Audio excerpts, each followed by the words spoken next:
welcome to the deep dive. Before we even begin to unpack today's incredibly dense material, just want to ask you to take a second to hit that like button and subscribe to the show. Yeah, please do. It really helps us bring you more of these intensive, long-form explorations.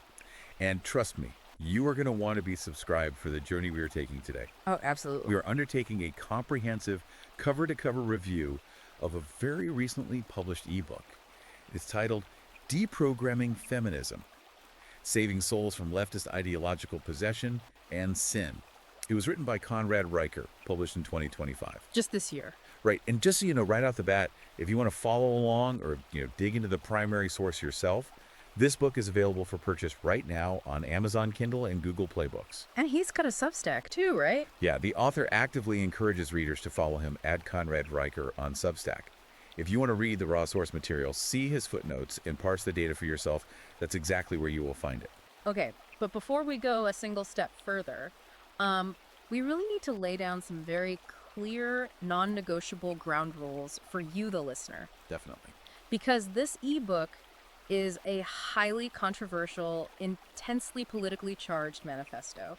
It is explicitly written for a men's rights activist, or MRA, and what is often called the red pill or manosphere audience. It's designed to push buttons. Exactly. It's designed to be provocative. Because of that, we want to make it absolutely categorically clear that we are not taking sides here today. We are not endorsing these viewpoints. We aren't validating the politics of the text, and we are not condemning them either. Right. Our sole mission for this deep dive is just to impartially report on the content provided in the book. Yes. We are going to unpack the extremely complex evolutionary, biological, and sociological arguments the author makes. We are going to explore this distinct worldview objectively. So you can understand the architecture of it. Exactly. The goal is simply to help you understand the ideological architecture of this specific movement. Because whether you agree with it or find it completely appalling, it's a movement that is rapidly gaining traction and influencing how millions of people view the world. Right. Our job is to be your guides through the material, not to tell you what to think about it. So let's unpack this roadmap so you know exactly where we're heading over the next hour or so. It's a big map. It's a massive map. We're going to start at the bedrock of Riker's argument, which is evolutionary biology and what he calls the modern mating market. Yep. From there, we will move into how those biological realities supposedly clash with modern institutions. So we'll look at his intense critiques of the family court system, domestic violence paradigms, and the modern education system. And then it gets really wild at the end. It does. Finally, we will end with his radical, almost sci-fi predictions about artificial intelligence, artificial wombs, and the future of human reproduction. It's a dense journey, so let's just jump right in. Let's do it. The foundation of Riker's entire worldview, like the lens through which he views all of human history, is what he calls the gynocentric matrix. Essentially, he argues that human society, at a fundamental biological level, is hardwired to prioritize female safety, female comfort, and female survival, while simultaneously treating men as a disposable, utilitarian class. What's really fascinating here is how he constructs this argument. Because he doesn't just, throw that claim out there. He builds it through what he terms the syllogism of the matrix. The syllogism is just a logical argument, Yeah. where you draw a conclusion from two assumed propositions. Right. So Riker's premise is that because men have historically, biologically, and culturally been the protective class, they are inherently viewed by society as expendable. Think about it logically. The entire purpose of a protector is to be placed between a threat and the thing being protected. Like a human shield. Exactly. A shield is meant to take damage so the body behind it doesn't. Riker points to the stark contrast in how modern society reacts to male suffering versus female suffering. To illustrate this, he uses a very visceral recent example: the June 2023 implosion of the Titan submersible. Oh, wow. Yeah, I remember when that happened. Wow. The entire world was glued to the news cycle for days. Right. 5 men died in a horrific, crushing deep-sea event.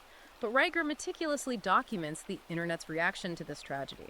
The overwhelming response across social media wasn't mourning, it was the creation of memes. I remember that. People Yeah. were making jokes about the video game controller they used to pilot the sub. Exactly. They laughed about natural selection and billionaires getting what they deserved. Riker then contrasts this explicitly with the global reaction to the Israeli women who were taken hostage by Hamas just a few months later. The reaction to that was totally different. Night and day. That event triggered universal, paralyzing outrage, global protests, and demands for immediate humanitarian intervention. For Riker, this isn't just a cherry-pick anecdote. It's empirical proof of his syllogism. He argues that male suffering is culturally treated as entertainment, a punchline, or just an acceptable loss, while female discomfort or danger is treated as an intolerable global tragedy. Okay, I can see how he draws that parallel, but I can also hear some of our listeners saying right now, wait, the Titan sub guys were mocked because they were reckless billionaires doing something stupid, not just because they were men. Does he back this up beyond that one highly specific media event? Does he have broader data? He absolutely does, and he leans heavily into macroeconomic and historical statistics to build the case. For instance, he points out that across every major human conflict in recorded history, men account for approximately 99% of military combat deaths. 99%. Yes. And he argues this isn't just an artifact of the past. He notes that the United States government actively institutionalizes this reality right now through the selective service system. The military draft. Right, the draft. It's a federal law that requires only young men to register their bodies for potential conscription and state-mandated violence. He frames this as blatant, codified, state-enforced proof of male disposability. But he doesn't stop at war, does he? No, he looks at peacetime infrastructure using data from the Bureau of Labor Statistics. According to his citations, men account for 91% of all workplace fatalities. Wow. We are talking about the guys doing the incredibly dangerous, dirty work. Loggers, deep-sea fishermen, roofing contractors, steel workers, and oil rig operators. He actually coins a term for this. He calls it the glass cellar. The glass cellar. That is a deliberate play on the feminist concept of the glass ceiling, right? Precisely. If we connect this to the bigger picture, the glass cellar is his direct counter-argument to mainstream gender discourse. While he claims modern society is hyper-focused on the glass ceiling, the lack of female representation in comfortable climate-controlled corporate boardrooms or political offices. He argues it completely ignores the men dying in the dark. Exactly. The men doing the dangerous, physically destructive jobs that actually keep the physical infrastructure of civilization running. He notes that in 2021 alone, over 4,200 men died on the job in the United States. And he pairs this occupational hazard data with mental health statistics. Let me guess, suicide rates. Yeah. He brings up suicide data from the CDC, showing that men die by suicide nearly 4 times more frequently than women, accounting for almost 80% of all suicide deaths in the U.S. And his argument is that society just collectively shrugs at these numbers. Yes. He argues this epidemic of male death is virtually ignored by the media and public health institutions because of a profound biological and societal empathy gap.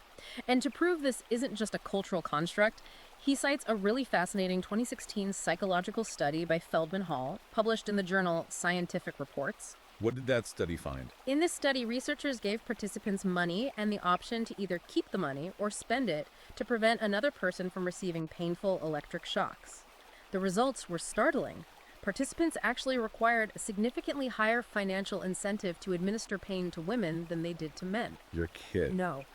Furthermore, both male and female participants were more willing to let men be shocked just to keep the money. Riker uses this peer-reviewed study to argue that we, as a species, are biologically predisposed to care less about male pain.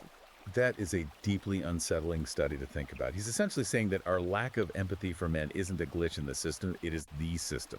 And he also brings up the bodily autonomy argument to hammer this point home, right? Does. He compares the routine circumcision of infant boys, which is often performed for purely aesthetic or cultural reasons, sometimes without anesthesia, to the universal, legal, and moral condemnation of any form of female genital cutting.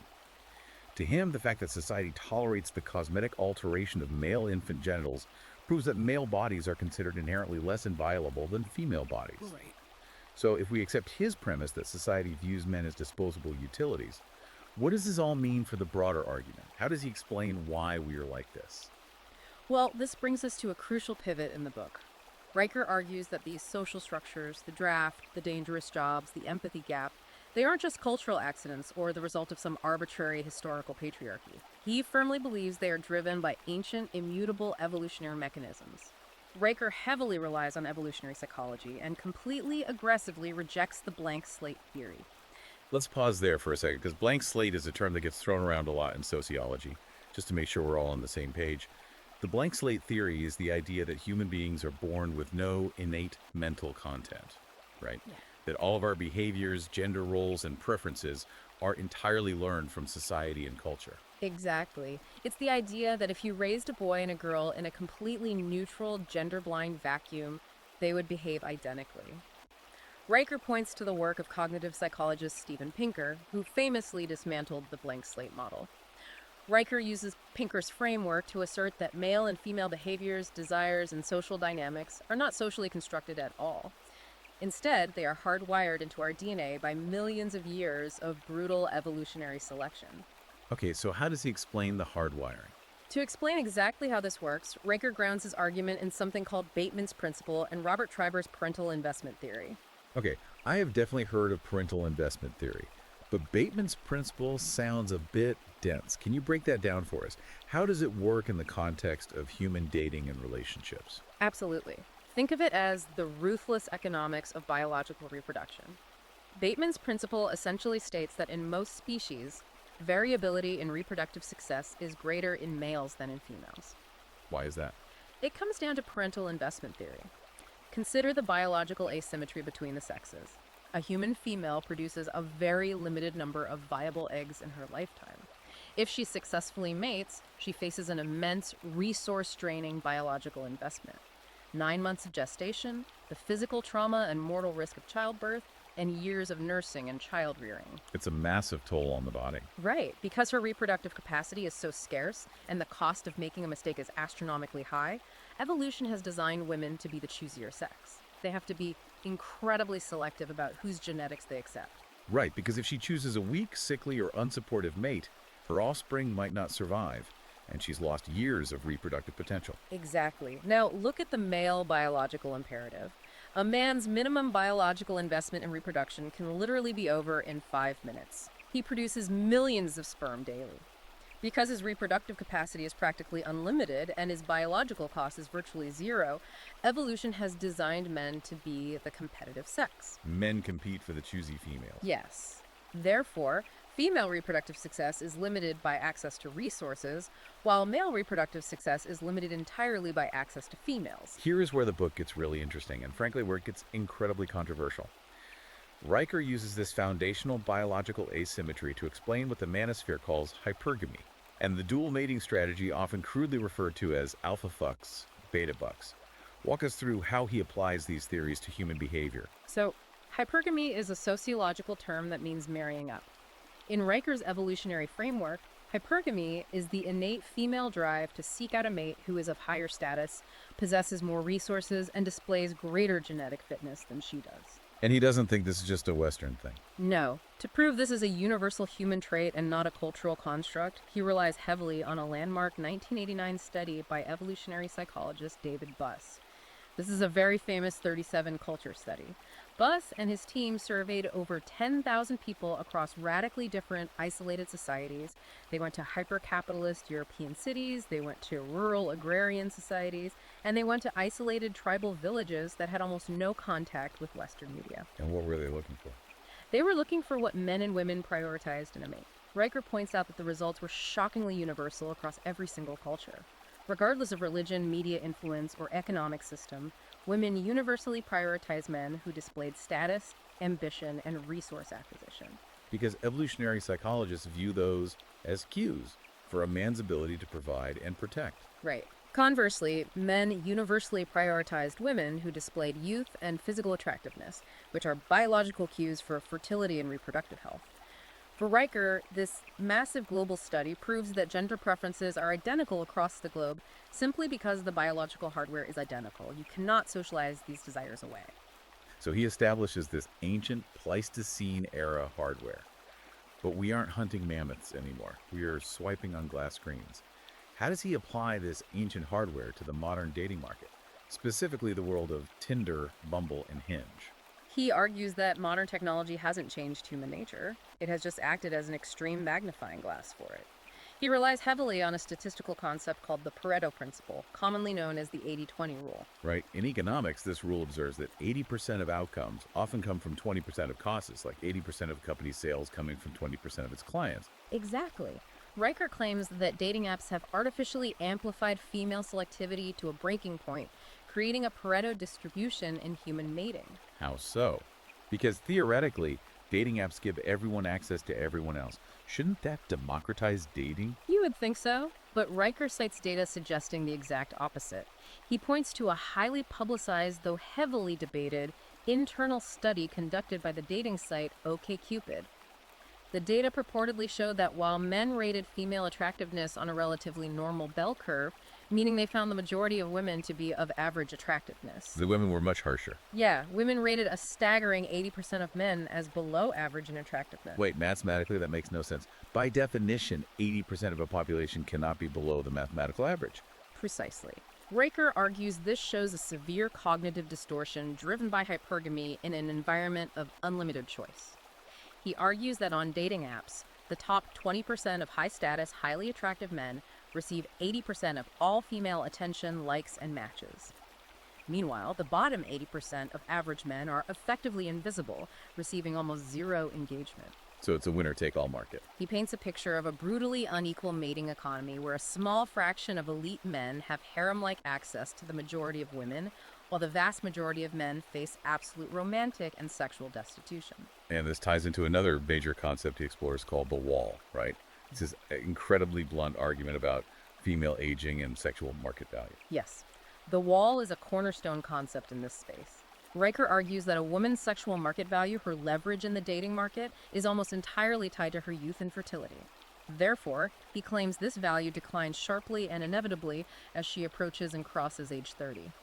He models a woman's dating life as a two-phase strategy. Let's hear the phases. In her early 20s, when her fertility and market value are at their absolute peak, he claims she pursues the exciting, genetically fit alpha man. She will share these elite men with other women without demanding commitment or resources, simply because she is driven by the biological imperative for top-tier genetics. But then what happens when she hits this so-called wall? According to Riker, as a woman approaches 30, her biological clock starts ticking loudly. Her fertility begins to wane, and her priority shifts from acquiring the best genetics to acquiring stability, security, and provisioning for potential offspring. This is when she executes the beta bucks phase of the strategy. So she settles down. Right. She pivots away from the unpredictable alpha and seeks out the beta male. The reliable, hardworking, perhaps less physically exciting guy who has spent his 20s building a career and accumulating resources. Riker views this not as a conscious, malicious deception, but as a ruthless, transactional optimization of conflicting biological drives. Wow. Okay, I want to bring up something really specific from this section of the book because it blew my mind. He introduces this layer of modern chemistry into the equation regarding the birth control pill. He cites research by an evolutionary psychologist named Jeffrey Miller. What is this about the pill chemically altering female attraction? Because if that's true, the implications are staggering. It is one of the most provocative arguments in the book. Jeffrey Miller's research investigated how hormonal contraceptives affect mate choice. The theory is that naturally cycling women experience shifts in attraction based on their ovulatory phase. During their fertile window, they naturally prefer markers of genetic fitness and high testosterone, masculine jawlines, dominance, aggression. And when they take the pill? When women are on the hormonal birth control pill, their bodies are essentially tricked into a state mimicking pregnancy. The research suggests that women in this state prefer completely different traits. They gravitate toward traits indicating resource acquisition, reliability, and cooperative behavior.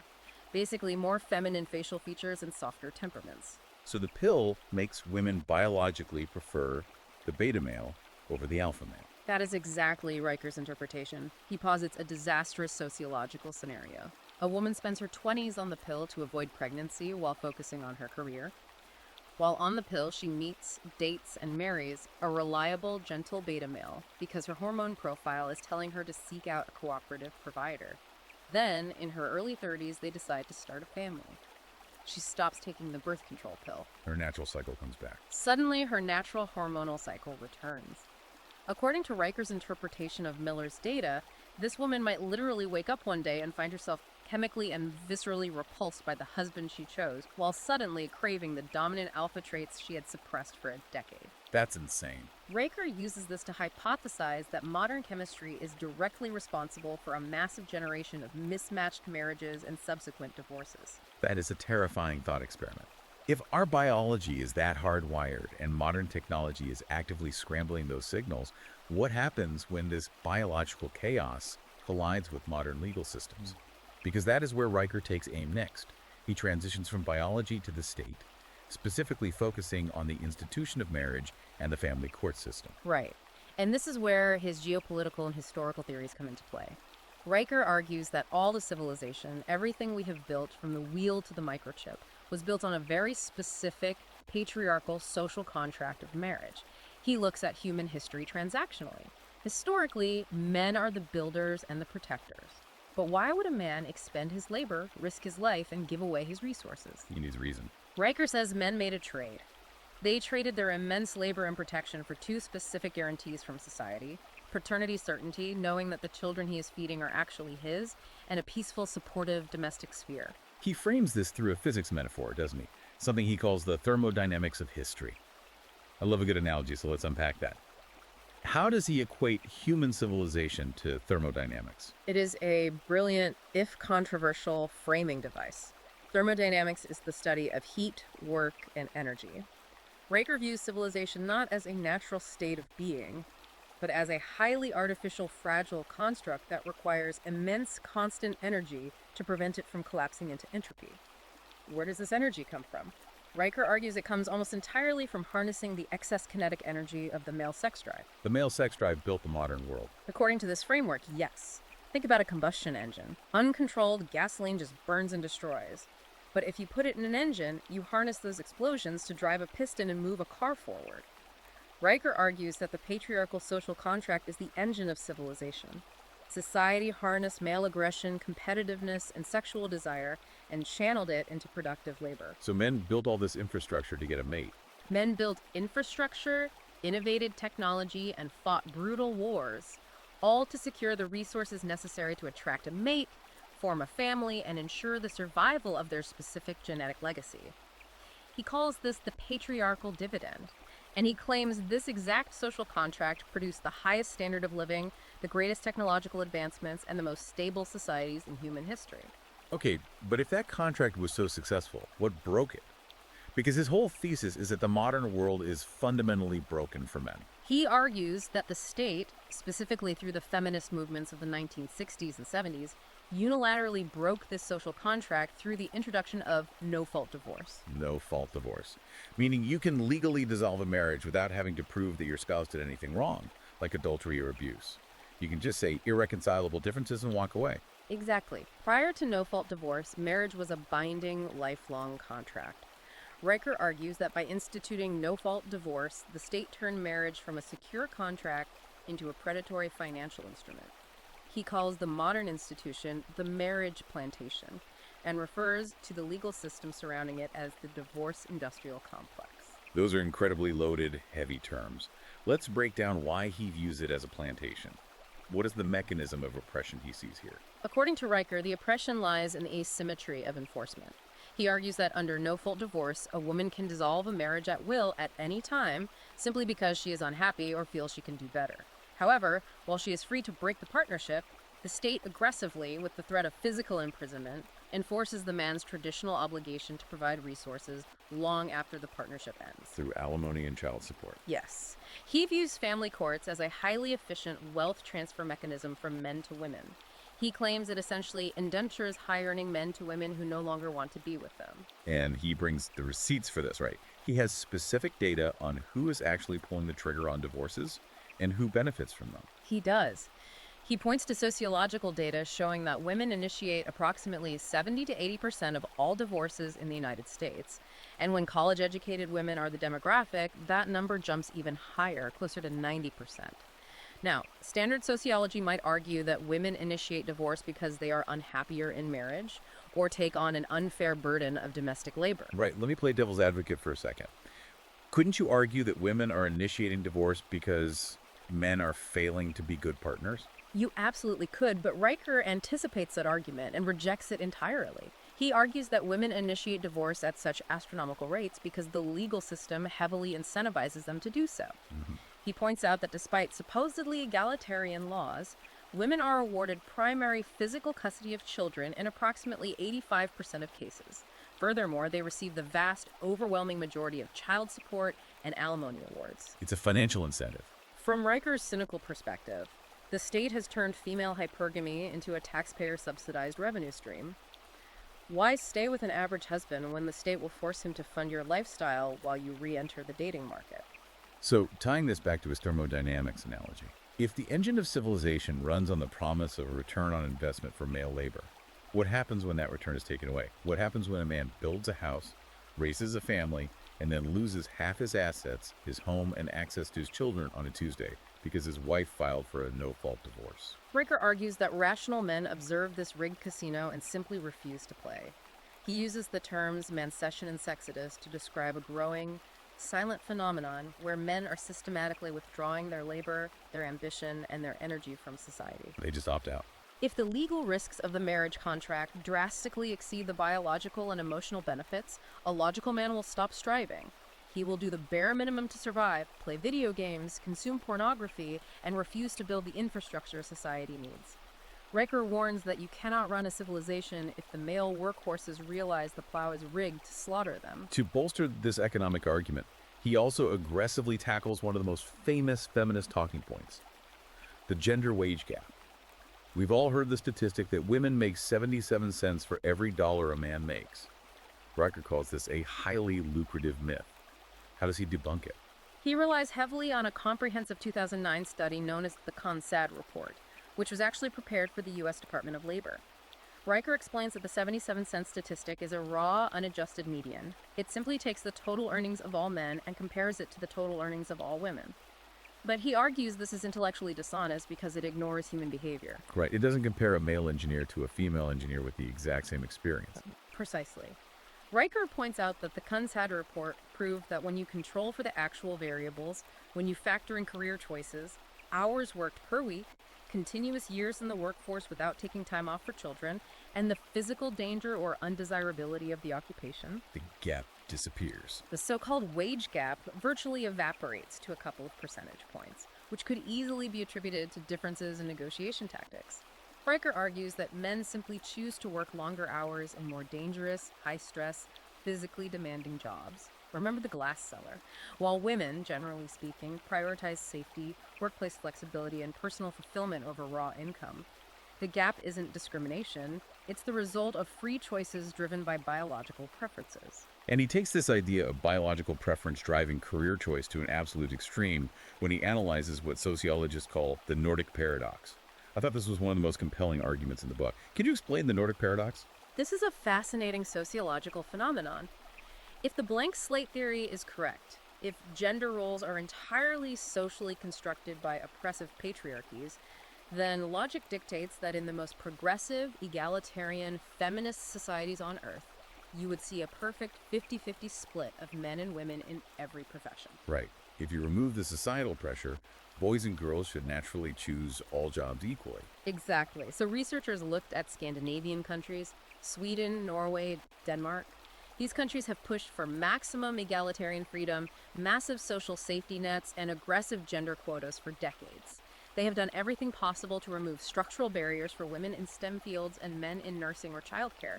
Yet, what happened? The data reveals the Nordic paradox. As these societies maximized gender freedom and minimized economic pressure, the divergence in male and female career choices actually widened. Wait, really? Given total freedom, they became more traditionally divided. Yes. When a woman in Norway knows her healthcare and housing are guaranteed by the state, she doesn't feel the economic pressure to become a computer programmer or an investment banker. She is free to pursue her innate biological preferences. Consequently, you see overwhelming majorities of women gravitating toward nurturing, people-centric roles like nursing, teaching, and veterinary medicine. And the men? Men, given the same freedom, heavily gravitate towards systems, mechanics, and things like engineering, software development, and construction. Riker uses the Nordic paradox as the ultimate kill shot to the blank slate theory. He argues it empirically proves that occupational differences are driven by deep-seated inherent biology, not systemic patriarchal discrimination. Okay, so if men are biologically driven to be protectors and providers, and the family courts systematically strip them of the rewards for doing so, how does society manage the fallout when things get volatile? Because Riker takes this concept of legal disadvantage a step further. He transitions from the family court system into the broader criminal justice system. He claims that modern society allows women to actively weaponize their inherent helplessness, a concept he calls the mask of the victim. He argues there is a profound systemic bias against men in conflict resolution. How does he build that case? To explain the root of this bias, he introduces a fascinating psychological concept from a 1994 study by researchers Eagley and Mladinik, known as the women are wonderful effect. The women are wonderful effect. That sounds like a greeting card, not a scientific study. What is it? It is a well-documented cognitive bias found in social psychology. Eagley and Mladinik conducted extensive implicit bias testing and found that across both male and female participants, humans automatically, subconsciously associate women with positive attributes like purity, morality, warmth, and innocence. And they associate men with negative, aggressive, or threatening attributes. So we're biased from the jump. In short, we naturally assume women are inherently good and men are inherently dangerous. Riker argues that this deep-seated psychological bias isn't just a quirk of human nature. It has fundamentally infected and corrupted the entire justice system. And the prime example he uses to illustrate this corruption is his massive critique of the Duluth model of domestic violence intervention. Yeah, let's spend some time on the Duluth model because he dedicates a huge portion of the book to tearing this specific policy apart. For listeners who don't know, what is the Duluth model, and why does Riker think it's the ultimate example of systemic misandry? The Duluth model was developed in the early 1980s in Duluth, Minnesota, by feminist activists, most notably Ellen Pence. Prior to this model, police often treated domestic disturbances as private family matters or tried to mediate them. The Duluth model revolutionized this by introducing mandatory arrest policies and batterer intervention programs. But Riker has a problem with the foundation. Yes, his critique focuses on the ideological foundation of the model. He explains that the Duluth model operates on a very specific, rigid presumption that domestic violence is exclusively a tool of patriarchal control. It posits that men use violence to maintain power and dominance over women. Which on its face seems like a logical explanation for male-on-female violence. Why does he take issue with that? Because, Riker argues, it completely ignores the reality of human behavior and assumes automatic, absolute male guilt. Because the model dictates that violence is a patriarchal tool, police are trained to identify the primary aggressor in any domestic dispute. And in practice, Riker claims, the primary aggressor is almost always interpreted simply as the larger, physically stronger party, which is nearly always the man. So size equals guilt. He argues this leads to horrific Kafkaesque arrest policies where police arrive at a scene, see a man with scratch marks on his face and a woman crying, and they arrest the man, assuming he must have done something to provoke her to defend herself. He claims men are routinely arrested even when they are the ones who dialed 911 to seek police protection from a violent female partner. That is a bold claim. Does he have statistical evidence to show that domestic violence isn't just a one-way street of male oppression? He points to a wealth of sociological data that severely complicates the feminist narrative. He specifically cites data from the Centers for Disease Control and Prevention from 2010 to 2012 regarding intimate partner violence.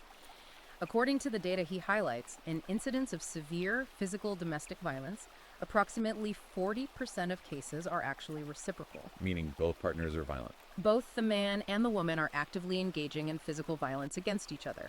Furthermore, in cases of non-reciprocal violence where only one partner is hitting the other, he cites studies suggesting women are actually the instigators more than 70% of the time.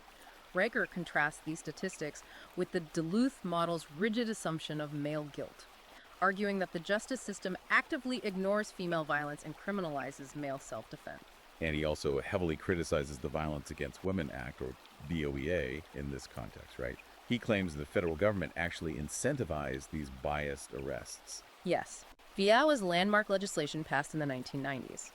While it provided much-needed funding for shelters and victim services, Riker focuses on how it tied federal grant money for local police departments to domestic violence arrest statistics. Following the money. In his view, this created a perverse institutional incentive. Police departments needed to show high arrest numbers to keep federal money flowing. Riker argues that the protective arm of the state was essentially turned into a bounty hunter system, incentivized to round up male arrests regardless of the nuance or reality of the domestic disputes. And this idea of presumed male guilt leads directly into his discussion on the weaponization of false allegations. In the post-Me Too era, this is an incredibly sensitive topic. How does he approach the issue of false rape allegations? He approaches it with cold, hard statistics, aiming directly at the modern cultural narrative that false allegations are exceedingly rare, often quoted at around 2 to 8%. Riker completely disputes those numbers, arguing they are artificially deflated. To make his case, he cites a highly controversial yet peer-reviewed 1994 study by researcher Eugene Kanan, published in the Archives of Sexual Behavior. Walk us through the Kanan study. What did he actually find? Kanan worked with a police department in a small metropolitan area over a period of 9 years. He studied 109 complaints of forcible rape. The crucial detail here is Kanan's strict criteria for classifying an allegation as false. He didn't just count cases where there wasn't enough evidence to prosecute. Right. He only counted cases where the accuser explicitly, voluntarily recanted the allegation and admitted to the police that the rape had not occurred. Wow, so airtight proof of fabrication. What was the percentage? Under that incredibly strict criteria, Kanan found that 41% of the rape allegations in that jurisdiction over 9 years were demonstrably, admittedly false. Riker uses this specific study to argue that the potential for women to weaponize the justice system against men is vastly, terrifyingly higher than mainstream society is willing to admit. And I imagine he uses this to launch his massive critique against the cultural mantra of believe all women, which really gained traction during the Me Too movement. Exactly. Riker views believe all women not as a call for empathy, but as an existential threat to the foundation of Western jurisprudence. He argues that demanding society suspend the need for objective evidence based purely on the gender of the accuser is a rejection of the Enlightenment. It destroys due process. It destroys the presumption of innocence. He views this as a totalitarian system where a man is deemed guilty until proven innocent, and where society treats women like pure angels who completely lack moral agency, malice, or the human capacity to lie for revenge or personal gain. Okay, let's take a breath, because we are getting into some deep philosophical waters here. If we follow Riker's argument, he believes our biology is fundamentally mismatched with our legal system, and that our justice system has been corrupted by an innate bias toward female victimhood. But how did we get here? How did society supposedly become so universally convinced of these feminist narratives? Riker traces the origin of this institutional bias back to education and academia, and this is a very, very deep, dense section of the book where he explores the roots of what he calls woke ideology, tracing it directly back to the Frankfurt School in 1923. Yes, this is where Riker moves from evolutionary biology into political philosophy and intellectual history. To understand his worldview, you have to understand his history of Marxism. The original classical Marxist theory was entirely economic. Karl Marx believed that the oppressed working class, the proletariat, would inevitably rise up and violently overthrow the wealthy capitalist owners, the bourgeoisie. But that didn't happen. Right. By the early 20th century, particularly after World War I, that global workers' revolution completely failed to materialize in Western Europe and the United States. The working class and capitalist societies actually became quite comfortable and middle class. Right, they bought houses and cars instead of starting revolutions. So what did the Marxist intellectuals do? According to Riker, they realized that economic Marxism had failed. So a group of intellectuals known as the Frankfurt School, people like Max Horkheimer, Theodor Adorno, and Herbert Marcuse, fled Europe, many ending up at Columbia University in New York. They decided to shift the battlefield. From economics to culture. Instead of trying to overthrow capitalism through economics, they decided to overthrow Western civilization through culture. They created what is known as critical theory. Can you explain critical theory like I'm 5? Because it's a term that gets thrown around constantly on cable news but rarely explained. Simply put, critical theory is the practice of examining every single social institution, marriage, law, language, education, not for its inherent value, but solely through the lens of power dynamics. It assumes that every institution was designed by a dominant group, specifically white, heterosexual men, solely to oppress marginalized groups. And the goal is to tear it down. The goal of critical theory is to mercilessly critique, deconstruct, and tear down these institutions until the power dynamics are reversed. He specifically mentions Herbert Marcuse in his 1965 essay on repressive tolerance. Why is that essay so important to Riker's theory? Marcuse's essay is the philosophical justification for what we now call cancel culture. Marcuse argued that in a society built on oppression, objective, neutral tolerance of all ideas actually just protects the oppressive status quo. Therefore, Marcuse argued that liberating tolerance requires intolerance of right-wing or traditional viewpoints, and absolute tolerance of left-wing revolutionary viewpoints. Blueprint for modern censorship. Riker says this is the exact blueprint for modern university campuses and social media platforms. It justifies silencing, firing, and censoring conservative or traditional voices under the guise of protecting the marginalized. And he also breaks down intersectionality, introduced by legal scholar Kimberly Crenshaw in 1989. How does intersectionality fit into Riker's critique? Riker describes intersectionality as a mathematical equation for victim status. The theory suggests that various forms of oppression, racism, sexism, classism don't exist independently but intersect and compound. So, a black, disabled woman faces a unique compounded form of oppression that a white woman doesn't. But Riker sees a darker side to it. While academics view this as a nuanced way to understand social disadvantage, Riker views it as the creation of a rigid grievance hierarchy. He argues it replaces individual merit, character, and objective truth with a caste system based entirely on identity politics, where straight white men are always placed at the absolute bottom of the moral pyramid, inherently branded as oppressors regardless of their individual actions. And he brings up the French philosopher Michel Foucault and the concept of queer theory, which he claims absurdly attempts to argue that biological sex itself is merely a social construct. Exactly. Foucault argued that language and societal norms create our reality. Riker claims that modern academics have taken this to a delusional extreme, trying to gaslight society into believing that the profound DNA-level differences between men and women are just arbitrary labels assigned at birth by oppressive doctors. So it's a long-term strategy. Riker views this entire century-long academic movement, from the Frankfurt School to modern queer theory, as a long march through the institutions. It was a deliberate, patient strategy to capture the universities, then capture the media, and finally capture the courts. And he argues that the most devastating casualty of this institutional capture is the modern male student. This brings us to his chapter on the boy crisis in K-12 education. This is a really heartbreaking section to read. He paints a picture of the modern classroom as fundamentally hostile to the biological reality of being a boy. Let's unpack the K-12 crisis. He starts with the demographics.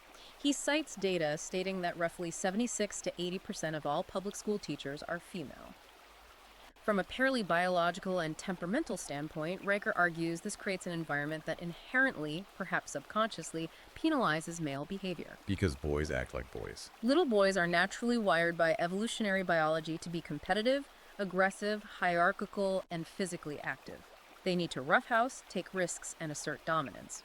But in a classroom heavily skewed toward female behavioral norms, which prize cooperation, stillness, compliance, and quiet apathy, normal boy energy is viewed as a disruption. He goes so far as to say that natural male behavior is essentially pathologized as a psychiatric disorder. Right?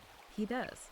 He argues that because boys are biologically incapable of sitting still and quietly focusing on worksheets for 8 hours a day, the education system diagnoses them with attention deficit hyperactivity disorder, or ADHD, at exponentially higher rates than girls.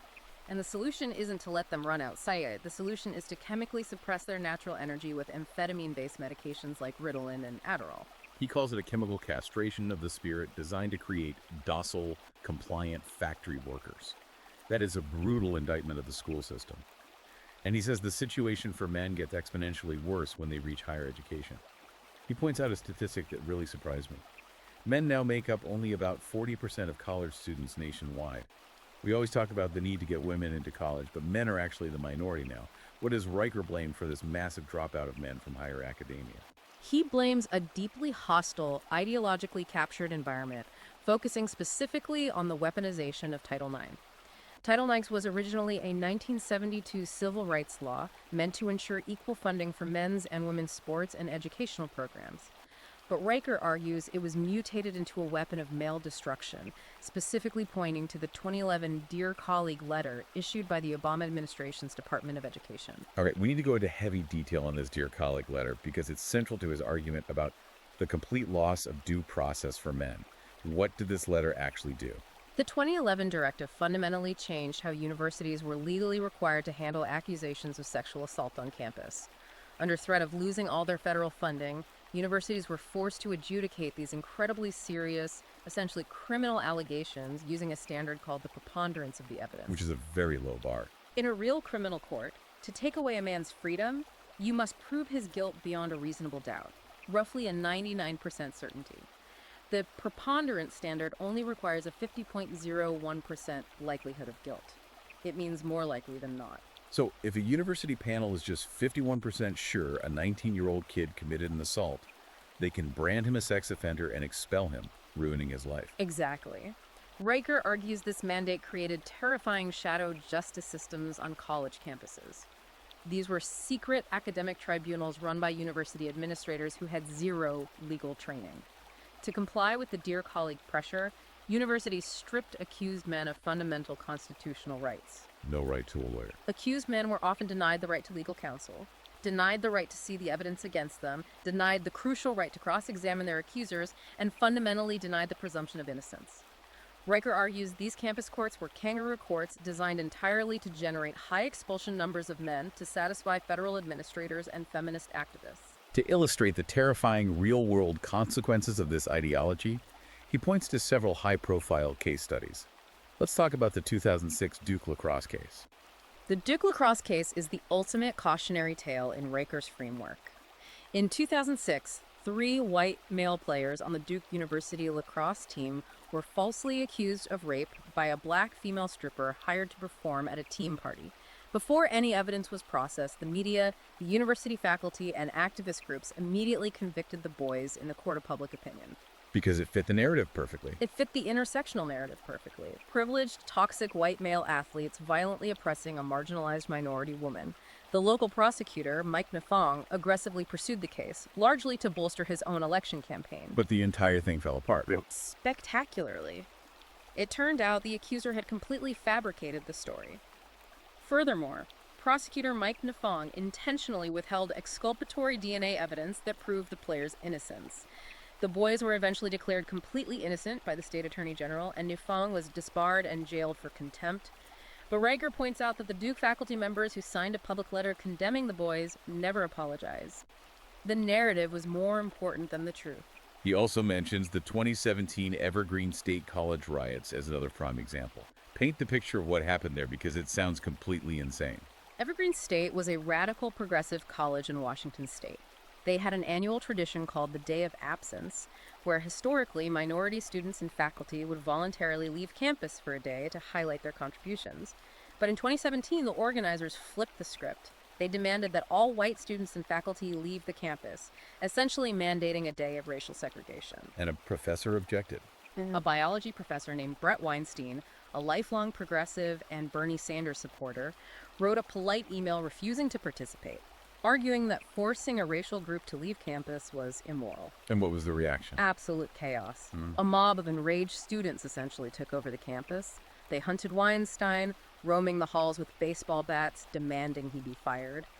The college president was literally held hostage in his office by students and told to put his hands down when he tried to speak. That's terrifying. The campus police chief told Weinstein she could not protect him because the college president had ordered the police to stand down and let the students protest. Weinstein and his wife had to flee the campus and eventually sued the university. For Riker, Evergreen State is the inevitable endpoint of Marquise's repressive tolerance and intersectionality. An ideological mob replacing objective truth and civilized order with raw, intimidating power. So we have covered biology, the family courts, the criminal justice system, and academia. How does this massive institutional attack translate to the broader culture we all swim in every day? Riker connects it directly to the mainstream media landscape and the severe psychological toll it takes on the male psyche. He dedicates a huge amount of time to unpacking a phrase we hear everywhere now: toxic masculinity. He argues this phrase is not a diagnostic tool, but a semantic Trojan horse. Yes. The mainstream definition of toxic masculinity is supposedly just the negative aspects of traditional manhood, like suppressing emotions or acting violently. But Riker argues that in practice, the term is used to pathologize and shame men for the exact innate evolutionary traits that built civilization in the first place. Traits like stoicism, aggression, competitiveness, risk-taking, and a desire to conquer. They label masculinity itself as toxic. By labeling the core essence of maleness as a toxin, society tells men that they are inherently broken and need to be cured by adopting female behavioral norms. He outlines what he calls the syllogism of demoralization in the media. How does pop culture actively demoralize men? The premise of this syllogism is that under critical theory, men are the historical oppressors. Oppressors, by definition, deserve absolutely no empathy.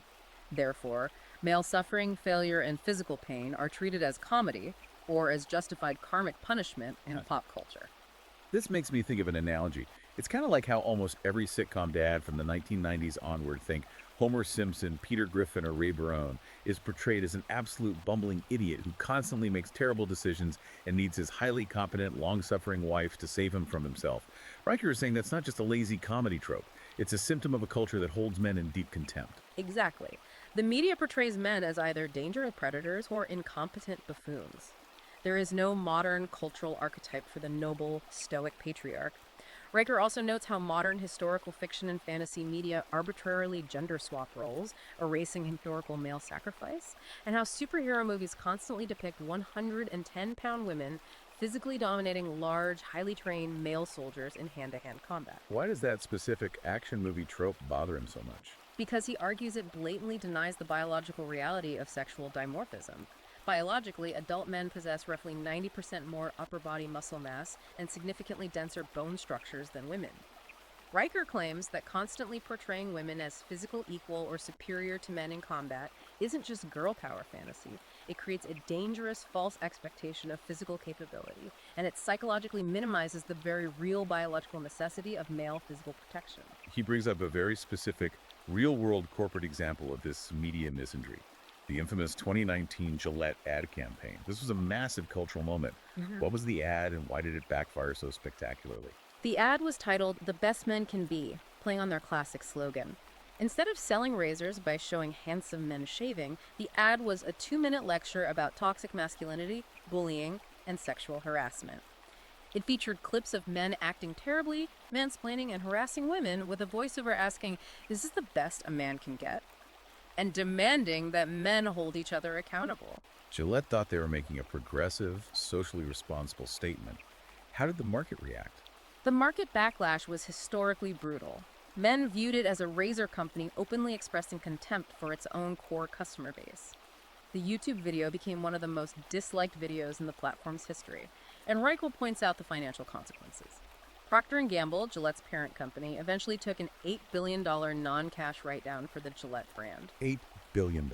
While P&G blamed currency fluctuations and market shrinkage, Riker views that staggering $8 billion loss as empirical proof that men are finally waking up, finding their spine, and actively refusing to financially support corporate entities that lecture and hate them. And this ties into a fascinating, highly technical psychological double-bind that Riker diagnoses in modern men. It's the demand for emotional vulnerability.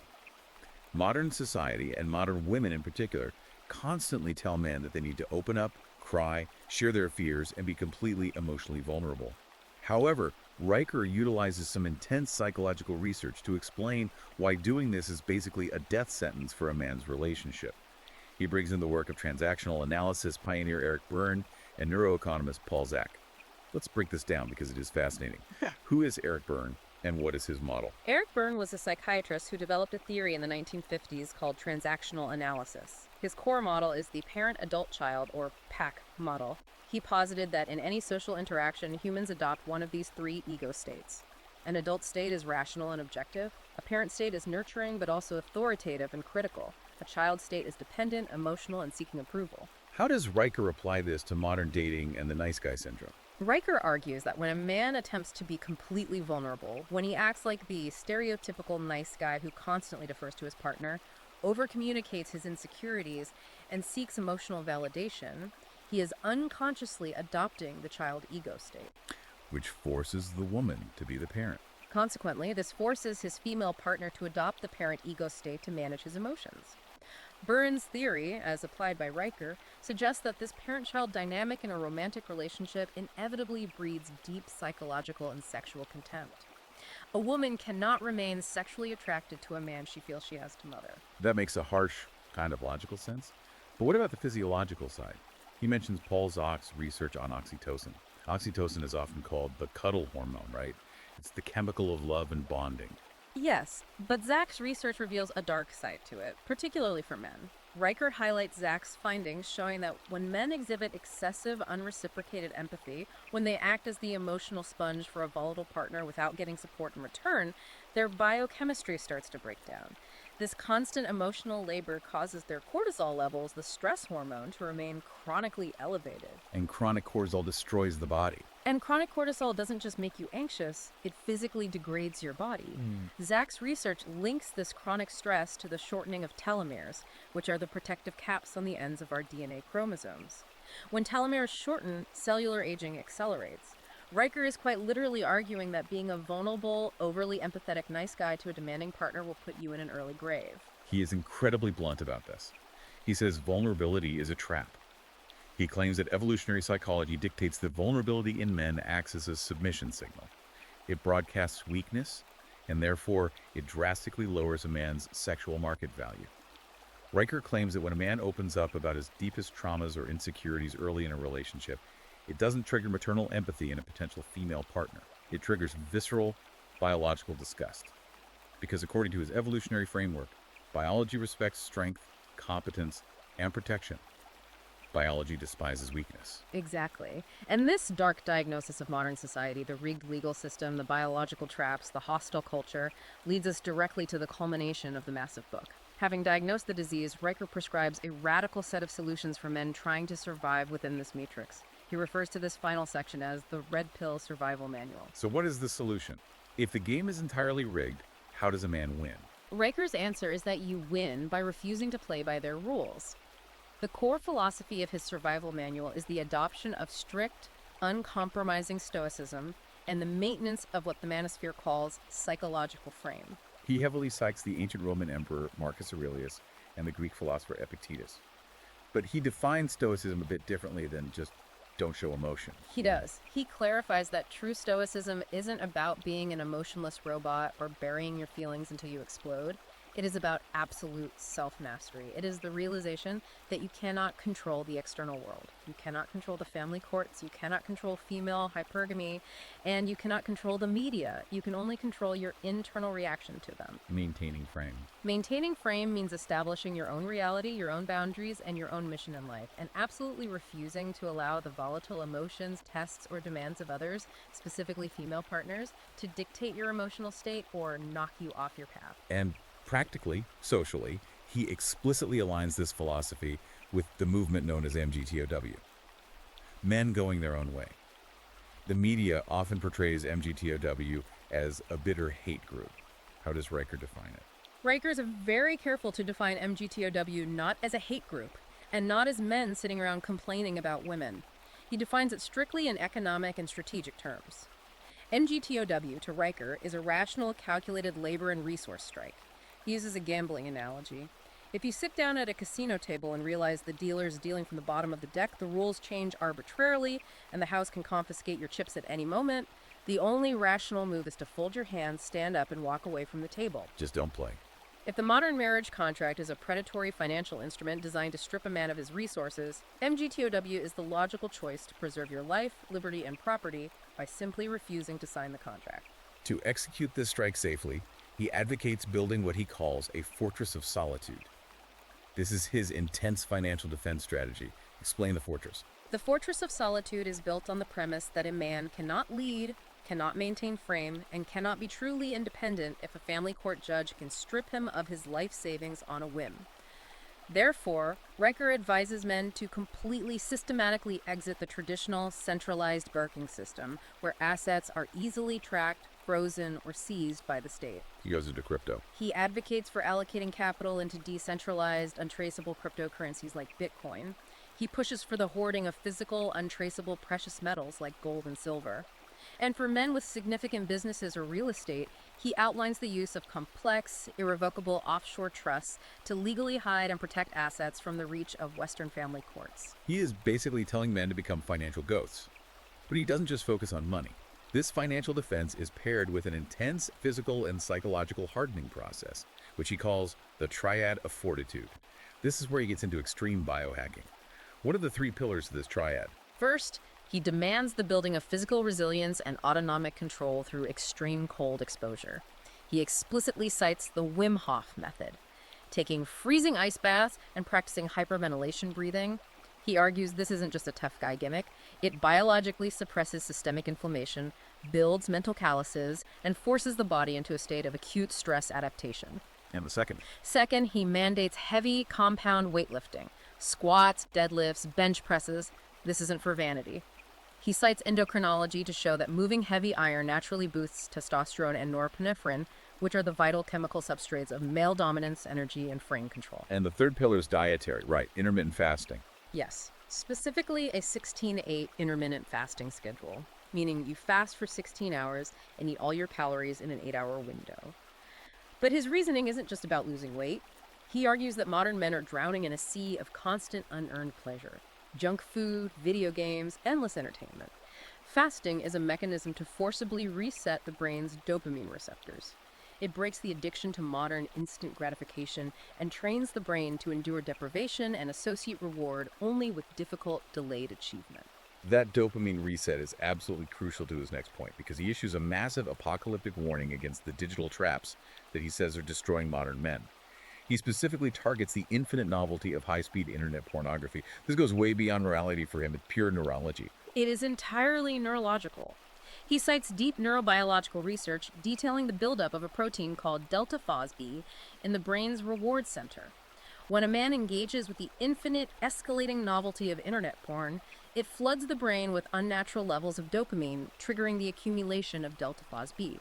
Riker argues this literally alters neural pathways, shrinks the prefrontal cortex, which is responsible for willpower and long-term planning, and completely destroys male ambition. Because it's too easy. Why would a man endure the immense real-world struggle of building a career, taking risks, and approaching real women when he can chemically simulate the evolutionary reward of mating with 1,000 digital women from his bedroom? He backs this up with a terrifying statistic about physical function, too. He does. He points to a 2018 urological study showing that an astonishing 1 in 4 men actively seeking medical treatment for severe erectile dysfunction are now under the age of 40.